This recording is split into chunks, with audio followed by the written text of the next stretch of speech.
Jump on a party like Chris.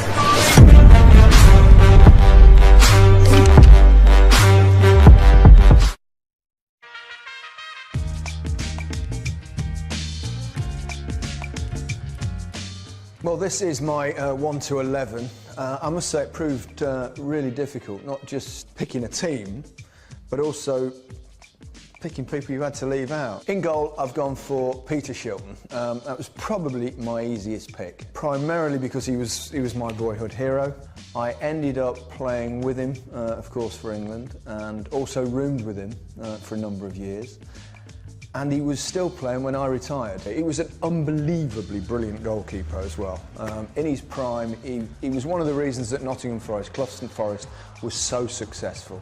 At right back, I had to think long and hard, but in the end I went for Viv Anderson. He was a brilliant athlete, Viv. He could go up and down that right-hand side, intelligent footballer, and a really great character. Great fun. Loved his kip, did Viv. After every training session, he used to say the same thing. Here we go, crispy white sheets, marshmallow pillow, and he was off and you wouldn't see him till dinner. At left back, this was a tough one. I had to decide between Kenny Sansom and Stuart Pearce, and they were both wonderful players. But in the end, Stuart Pearce won out. And to be honest, I'd be too terrified to leave him out. I remember playing against him for Spurs at Forest. He hit a free kick, and I was in the wall. I always used to go in the wall, hated it. And he hit it so hard, and he hit me straight in the proverbials.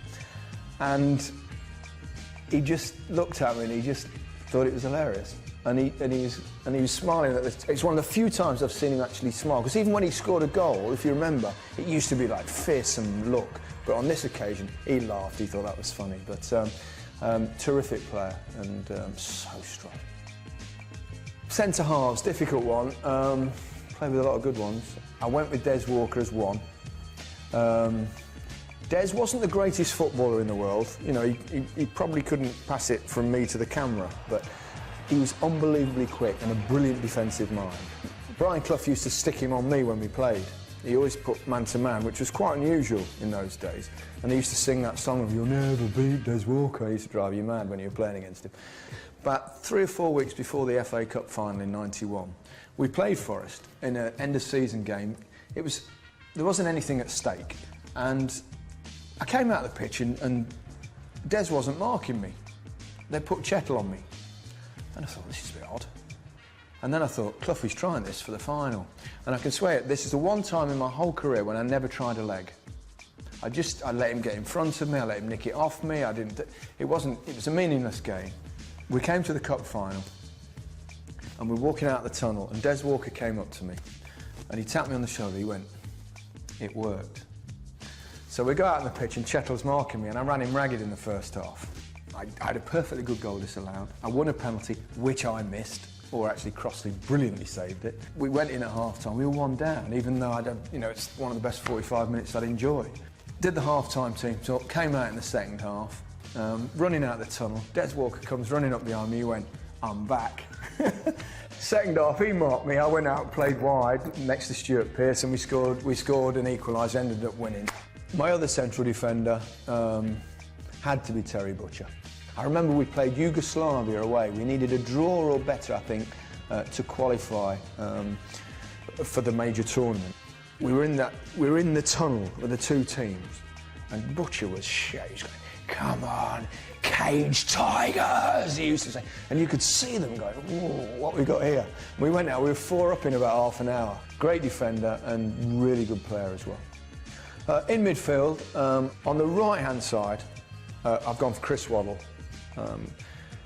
Chris was the most wonderfully gifted footballer. I used to love playing with Chris Waddle. He had this easy feint that would go one way and he could beat people easily. He had 2 wonderful feet. We used to sort of know, and there was a sixth sense between that. He used to know exactly. I used to drift away and then dart to the near post, and he used to whip these balls in. And he was primarily the reason that I signed for Tottenham in 1989. Within a month of me signing, he'd gone to Marseille. It was like, what? It was like losing 15 goals a season. But Chris was a wonderful footballer. And I never understood a word he said, but he's now on the radio and he's got a lot clearer, thankfully, with his accent. On the left-hand side of my four has to be John Barnes, one of the most gifted footballers I've had the pleasure to play with, and a great bloke to boot. He got a little bit of stick at times with England. You know, club football, he was unbelievably brilliant week in, week out. But what people fail to realise for wingers is in the systems we used to play, quite easy to play against the 4-4-2 when you stick your wide players out wide. We tend to get outnumbered in midfield. So whilst say in a game when he was at his prime for Liverpool, he might do 7 or 8 brilliant things in a game. For England, he would still do, even when he was quiet, still do 2 or 3 things. Either a brilliant cross, beautiful pass, a free kick, some sort of magic. He was really gifted. A bit lumpy, Barnesy, a bit lumpy, still is. But he was solid. Let's say he was solid. 2 in the middle, crikey, this was the hardest thing for me of all. In the end, I had to go for Brian Robson. I remember playing against him when I was young, well, not that young, but sort of early 20s for Leicester. And Gordon Milne, before the game, he said, right, he was doing the organisation for corners, and he said, and he pointed at me, he said, Gary, I want you to mark Brian Robson. So I went, you want me to mark Brian Robson? He said, it's OK, don't worry, we've had him watched, and in the corners, he's been hanging about just outside the box, waiting for knockdown. He said, just pick him up outside there. I went, I'm not sure he'll hang around when he sees I'm marking him. It's absolutely true. We came out, they had a corner after about 10 minutes. And there he was, as he said, on the edge of the box. So I wandered over and I stood next to him and he went, what are you doing? I said, I'm marking you. He went, oh, really? Needless to say, he didn't stand in the box. Marched straight in, boom, header, just over the bar. And I was splattered on the floor. 15 minutes later, again, another corner, edge of the box, there he is, I'm stood next to him. He went, still here then? I went, he says, I was told you'd just hang around on the edge of the box. He went, yeah, right. So the ball comes in, boom, I went in the back of the net, the ball went in the back of the net, and Brian Robson wandered off celebrating. So came in at half-time, and Gordon Milne said, stay up front. So that worked. Inspirational footballer. If he hadn't have had the injuries that he did, I think he would have eclipsed all records for midfield players and appearances for England, and I think England might have won something. Alongside Brian, obviously I'm limited to just one with the system I've gone for, but in the end I sort of opted for Gazza, of course. I played with him for England and, of course, Tottenham. Mad as a box of frogs, is to this day, but what a player. The most naturally gifted, I would say, footballer this country has produced. I wouldn't say he's the greatest footballer this country has produced because he didn't realise his potential, and also he played a little bit for himself at times. You know, he beat 3 players unbelievably and lose it to the 4th. He was quite exasperated to play with on occasions. Played at Manchester City. They only had one big communal bath. They didn't have the little one. So I filled that up and just stood in it, did a few stretches, 2 minutes, boom, really hot water, out, felt nice and loose. As I came out of the bath, Gazza he said, you always do that? I said, yeah. I said, just loosen up. I get a bit stiff. He went, oh, I'm going to try that. I went, OK. So in he jumped. I go out, do my 20-minute warm-up, come back in, walk in, Gazza's in the bath like that, up to there, boiling hot water. So I've gone, don't tell me you've been in there since I went out. He went, it's great, mate. I went, right, so, and we go out on the pitch, and we're playing for about 10 minutes, Gazza's not getting a kick, and he comes over to me, he says, what you done, what you done? I said, what do you mean? He says, I'm all dizzy, I'm all giddy like. So, yeah, classic Gazza and Venables, and then we had an argument at half-time because I was getting the blame by Venables and everybody. It was a joke. Strikers, because I've sort of gone a bit flattish lines, I thought I need some sort of depth in my team. People say, what's the best player you've played with? I always say the person that helped me the most, and that was Peter Beardsley. Phenomenal player. Unbelievably unselfish. He could beat people. He used to have that little trick where he used to, and I never knew how he did it. I've never seen anyone else do it either. He was just sort of like lift his leg a little bit and then, but he beat people every time. We just clicked straight away. And the magical thing about it was that Peter Beardsley didn't really like going in the box much.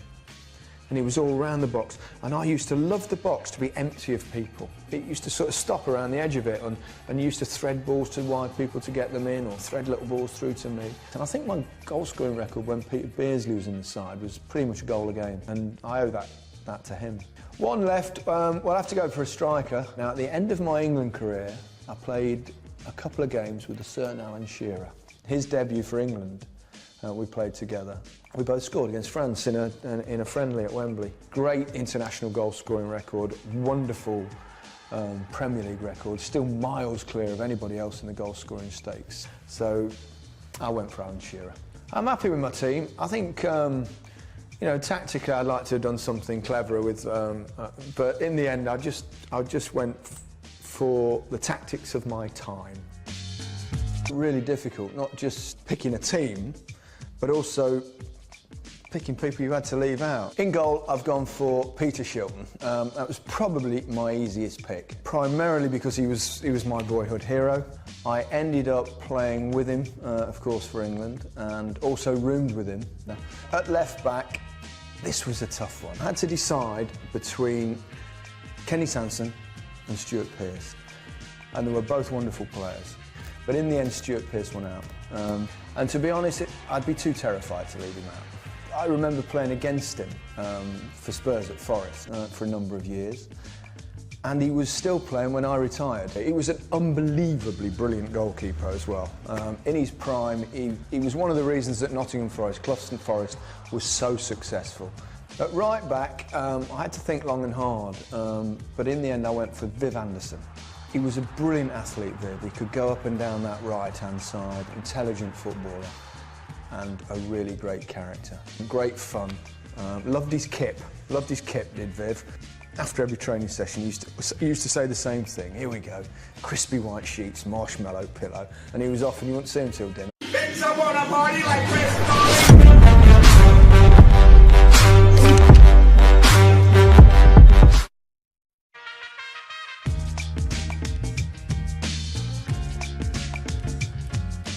Well, this is my 1 to 11. I must say it proved